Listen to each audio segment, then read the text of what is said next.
Hello friends, welcome back to my YouTube channel. दोस्तों, आज हम लोग सीखेंगे इंट्रोगेटिव टेंस। सीखेंगे प्रेजेंट इंडेफिनिट में। क्या सीखेंगे? इंट्रोगेटिव टेंस प्रेजेंट इंडेफिनिट में सीखेंगे। तो वीडियो को लास्ट तक जरूर देखिएगा, तभी आप इसका फ़ायदा उठा पाएंगे। तो इससे पहले दोस्तों, हम सिखाने से पहले कुछ इंपॉर्टेंट चीज़ें दिखाना चाह रहे हैं जिसको आप लोगों को याद करना पड़ेगा। क्वेश्चन मार्क वाली चीज़ें कुछ हैं, थोड़ी सी हैं, बस ज़्यादा नहीं, बस उनको याद कर लो, फिर कोई समस्या नहीं। चलिए देखते हैं। तो कुछ ये इंपॉर्टेंट चीज़ें हैं दोस्तों जो याद करना पड़ेगा। जैसे वॉट मिस क्या होता है, क्या होता है। वाई मिस होता है, क्यों। और हाउ मिस होता है, कैसे। हु मिस होता है, कौन। हुज मिस किसका होता है। और विच मिस कौन सा, सी से। ठीक है। और एक हमारा होता है हाउ मैनी। इसका प्रयोग कहाँ किया जाता है? इसका प्रयोग होता है कितने, मतलब रुपए वगैरह गिनने में इसका प्रयोग किया जाता है। और हाउ मच का प्रयोग किया जाता है कितना, इसका मतलब लीटर में इसका प्रयोग किया जाता है कि कितना दूध है, कितना पानी है, वहाँ पर इसका प्रयोग किया जाता है। इनको रट लो तुम लोगों, ठीक है। कोई ज़्यादा नहीं है, रट लो, फिर आपको समस्या नहीं आएगी। ठीक है। चलिए अब टेंस बनाते हैं और सीखते हैं। तो अपने कुछ ये टेंस एग्जाम्पल रहे हैं दोस्तों। उससे पहले हम कुछ रूल बता दें। वही रूल हैं, बस कुछ नहीं है, सब कुछ वही है। बस इंट्रोगेटिव नाम दे दिया गया और क्वेश्चन मार्क वाला हमारे यहाँ पर प्रश्न लग गया है बस। डू डज एस, यही मैंने बताया था। डू डज का प्रयोग देखो बताया था, रोक रखा था, लेकिन निगेटिव में हमने प्रयोग करना स्टार्ट कर दिया था। अब देखो फिर से वही चीज़ है। डू डू का प्रयोग करना है किसके साथ, पता ही होगा तुम लोगों को, मैंने बता ही रखा है। बहुवचन के साथ करना है। और जो डज हमारा होता है इसका प्रयोग एक वचन के साथ करना है। एस, ये इसका प्रयोग इसके साथ नहीं किया जाता है। पहचान प्रेजेंट इंडेफिनिट की हमारी ता है, ती होता है, तो है। और वर्ब की हमेशा इसमें फर्स्ट फॉर्म रखते हैं। चलिए स्टार्ट करते हैं। अब कैसे बनाएंगे? अब देखो इसमें एक चीज़ याद करना पड़ेगा, मतलब याद रखना है कि क्या जब कभी सेंटेंस में, मतलब टेंस में कभी भी क्या आगे आ जाए, तो जब आगे आ जाता है तो इसकी इंग्लिश नहीं लिखी जाती है। डायरेक्ट हम हेल्पिंग वर्ब से स्टार्ट करते हैं। पूछोगे सर हेल्पिंग वर्ब मतलब डू डज जो होता है, इससे स्टार्ट करते हैं। ठीक है। जब कभी भी क्या आगे आ जाए तो इसकी इंग्लिश नहीं लिखी जाती है, हेल्पिंग वर्ब से स्टार्ट होती है। ये बात हमेशा याद रखना तुम लोग। ठीक है। अब चलिए बनाते हैं। अब जैसे क्या अजय आज दूध पीता है, तो देखो यहाँ मैंने बताया क्या जब आ गया है तो इसकी इंग्लिश नहीं लिखनी है, तो डायरेक्ट हेल्पिंग वर्ब से स्टार्ट करनी है। तो देखो अजय, अजय हमारा कौन सा मतलब नंबर है, सिंगुलर नंबर या प्लूरल नंबर? तो बताओगे सर ये तो एक वचन है। तो जब एक वचन है तो यहाँ पर हम लोग किसका प्रयोग करेंगे? तो यहाँ पर हम डज का प्रयोग करेंगे। अगर बहुवचन होता तो डू का करेंगे। तो डायरेक्ट हेल्पिंग वर्ब से स्टार्ट करेंगे। जैसा कि तो यहाँ पर हम लोग क्या लगाएंगे? तो यहाँ पर हम लोग लगाएंगे डज लगाएंगे। क्या लगाएंगे? डज लगाएंगे, क्योंकि एक वचन है डज। अब अगर नॉट होता तो नॉट लग जाता है। ठीक है। तो अब डज के बाद हम लोग क्या करेंगे? तुरंत इसके बाद पता तो है ये क्या करेंगे, इसके बाद तुरंत हम लोग सब्जेक्ट करेंगे। तो सब्जेक्ट हमारा क्या होगा? अजय। तो देखो मैंने यहाँ पर क्या लिख दिया? अजय लिख दिया। क्या लिख दिया? अजय लिख दिया। अजय लिखने के बाद अगर नॉट होता तो नॉट लगा देते। अब नॉट नहीं दिया है तो कोई बात नहीं है। अब चलते हैं, इतना लिखने के बाद तुरंत हम लोग लास्ट में चलते हैं। किस चीज़ का कार्य कर रहा है? पीने का काम कर रहा है। अब पीने की इंग्लिश क्या होती है सर? बताओगे ड्रिंक होती है। ड्रिंक सेकंड फर्स्ट फॉर्म और सेकंड ड्रैंक होती है, और ड्रंक हमारी थर्ड होती है। तो यहाँ पर क्या आ जाएगी? First form. तो यहाँ पर क्या आ जाएगा? ड्रिंक आ जाएगा। तो देखो ड्रिंक लगा दिया। Does Ajay drink? अब क्या पीता है? तो दूध पीता है, तो ड्रिंक द मिल्क हो जाएगा। कब पीता है? आज पीता है। आज की इंग्लिश हो जाएगी टुडे। तो ये हमारा सेंटेंस हो के बन गया। देखो कितना आसान है बनाना, है ना। अब उसी प्रकार से एक नेक्स्ट एग्जांपल। नेक्स्ट एग्जांपल हमारा क्या है? जैसे वे पत्र क्यों नहीं लिखते हैं, तो देखो इसमें भी नहीं घबराना है। अब इसमें क्यों मतलब अंदर आ गया, बीच में आ गया, या फिर क्या बीच में आ जाए, या क्यों बीच में आ जाए, तब इसकी इंग्लिश लिखी जाती है। मतलब जब आगे लिखी रहती है क्या, तो इसकी इंग्लिश नहीं लिखी जाती। अगर क्या अंदर आ गया, कहीं बीच में आ गया, तब इसकी इंग्लिश लिखी जाती है। ये बात याद रख लेना। ठीक है। बस यही दो बातें हैं।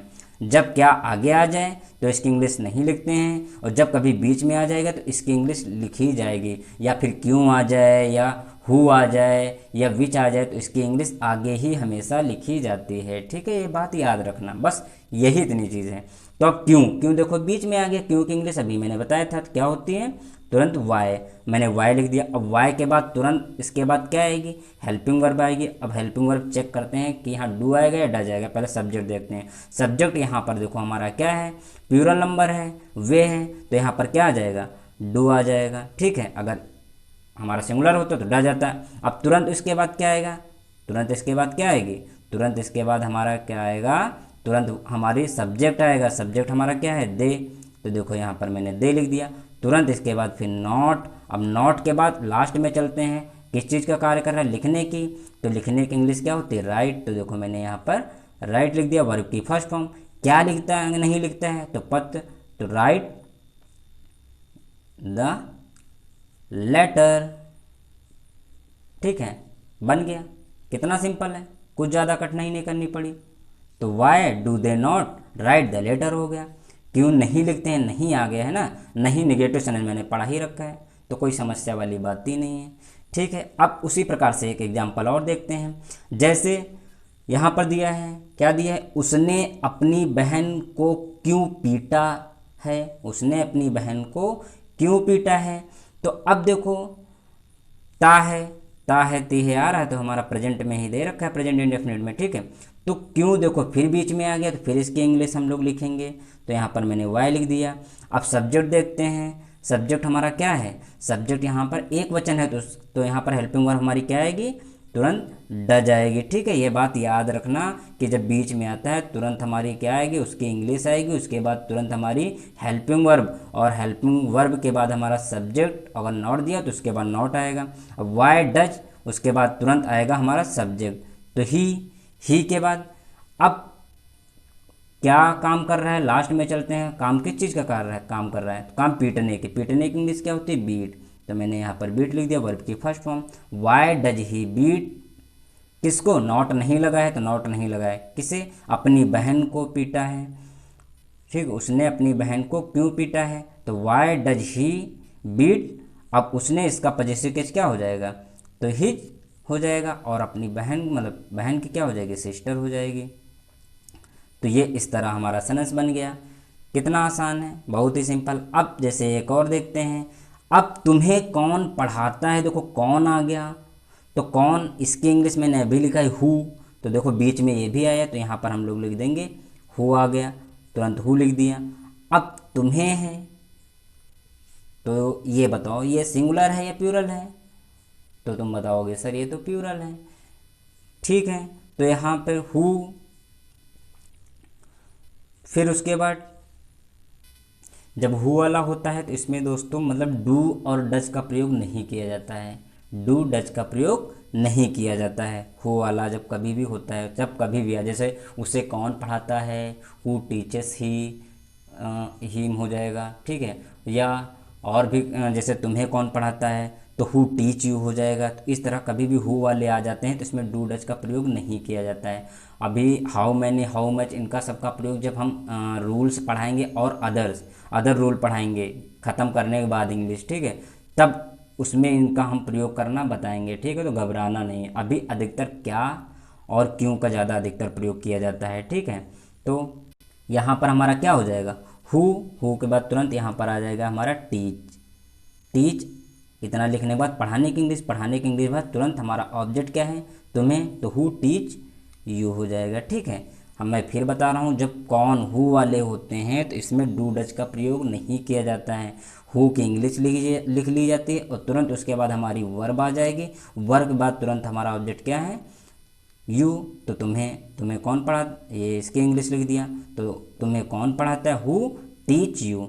तो इस तरह हमारा ये सेंटेंस ये भी बन गया है। तो ये कुछ फैक्ट हैं जो बहुत ही इंपॉर्टेंट है, अच्छे से याद कर लेना। ठीक है, अब एक जो टेंस दे रखा है तुम लोगों के लिए, क्या अर्पित अपनी बैग फाड़ता है, इसका जो आंसर है तुम लोगों को कमेंट में देना, अच्छे से बना के इसका आंसर देना है। ठीक है, तो और एक चीज़ बताना चाहेंगे, अगर वीडियो पसंद आता है लाइक कमेंट जरूर कीजिएगा और जितना हो सके वीडियो को शेयर जरूर कीजिए। अगर चैनल को अभी तक सब्सक्राइब नहीं किया है तो प्लीज़ चैनल को सब्सक्राइब जरूर कर लें, बेल आइकन को भी प्रेस कर लें। और अन्य वीडियो को देखने के लिए डिस्क्रिप्शन में लिंक दे रखी है, जाकर वहाँ से देख लें और आप उसका फ़ायदा उठा सकते हैं। चलिए, वीडियो को लास्ट तक देखने के लिए धन्यवाद।